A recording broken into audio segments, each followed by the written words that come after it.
பீர்க்கங்காய் வாங்கினீங்கன்னா அதை தோல் வேஸ்ட் பண்ணாமல் அந்த தோலில் சட்னி அரைச்சி சாப்பிடுங்க. இட்லி தோசைக்கு ரொம்ப சூப்பராக இருக்கும்.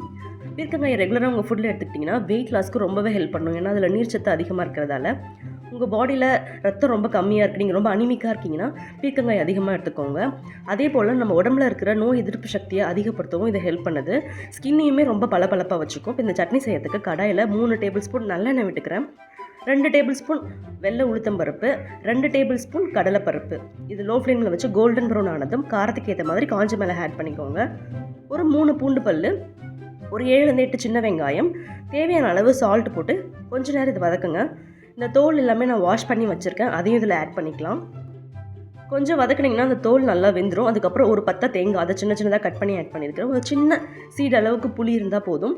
எல்லாமே நல்லா வதங்கினதுக்கப்புறம் ஆற வச்சு மிக்ஸி ஜாரில் அரைச்சிக்கோங்க. அரைச்சிட்டு அதை வேற ஒரு பாத்திரத்தில் மாற்றிட்டு தாளித்து கொடுத்தீங்கன்னா டேஸ்டியான பீர்க்கங்காய் தோல் சட்னி ரெடி.